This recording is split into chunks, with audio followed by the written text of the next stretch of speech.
According to usage, they were pumping the ship next morning, and lo, no inconsiderable oil came up with the water.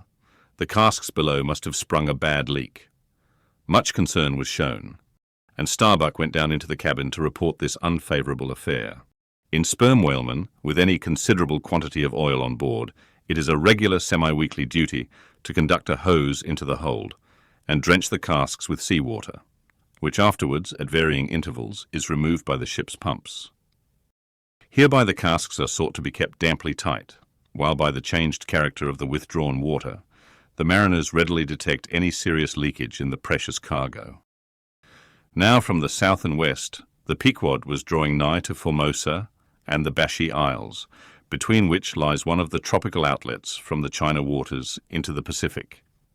And so, Starbuck found Ahab with a general chart of the oriental archipelagos spread before him, and another separate one representing the long eastern coasts of the Japanese islands, Niphon, Matsumae, and Shikoke. With his snow-white new ivory leg braced against the screwed leg of his table, and with a long pruning hook of a jackknife in his hand, the wondrous old man, with his back to the gangway door, was wrinkling his brow and tracing his old courses again.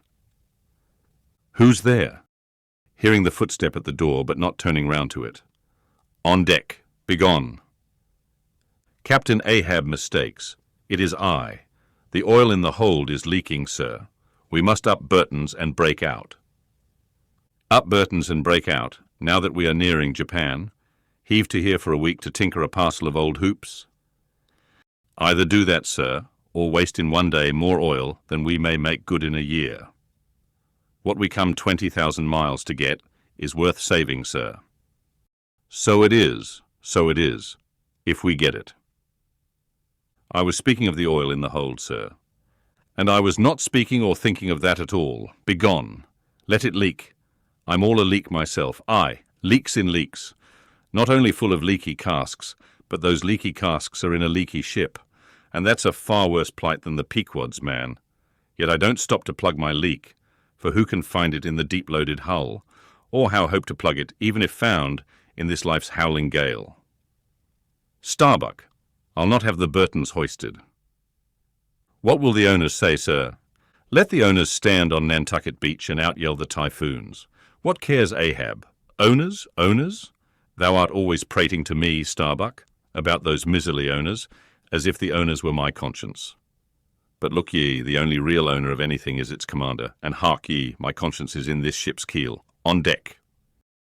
"Captain Ahab," said the reddening mate, moving further into the cabin, with a daring so strangely respectful and cautious that it almost seemed not only every way seeking to avoid the slightest outward manifestation of itself, but within also seemed more than half distrustful of itself.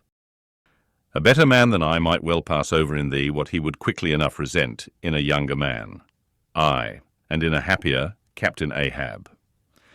Devils, dost thou then so much as dare to critically think of me? On deck." "Nay, sir, not yet. I do entreat, and I do dare, sir, to be forbearing. Shall we not understand each other better than hitherto, Captain Ahab?"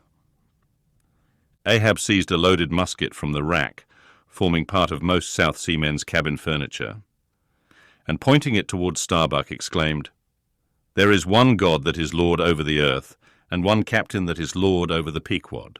On deck." For an instant, in the flashing eyes of the mate and his fiery cheeks, you would have almost thought that he had really received the blaze of the levelled tube. But mastering his emotion, he half calmly rose, and as he quitted the cabin, paused for an instant and said, "Thou hast outraged, not insulted me, sir, but for that I ask thee not to beware of Starbuck. Thou wouldst but laugh, but let Ahab beware of Ahab. Beware of thyself, old man. He waxes brave, but nevertheless obeys." "Most careful bravery, that," murmured Ahab as Starbuck disappeared. "What's that?" he said. "Ahab, beware of Ahab. There's something there." Then, unconsciously using the musket for a staff, with an iron brow he paced to and fro in the little cabin. But presently the thick plaits of his forehead relaxed, and returning the gun to the rack, he went to the deck. "Thou art but too good a fellow, Starbuck," he said lowly to the mate. Then raising his voice to the crew, "Furl the t'gallant sails, and close reef the topsails, fore and aft, back the main yard, up Burton, and break out in the main hold. It were perhaps vain to surmise exactly why it was that, as respecting Starbuck, Ahab thus acted. It may have been a flash of honesty in him, or mere prudential policy, which, under the circumstance, imperiously forbade the slightest symptom of open disaffection, however transient, in the important chief officer of his ship. However it was, his orders were executed, and the Burtons were hoisted.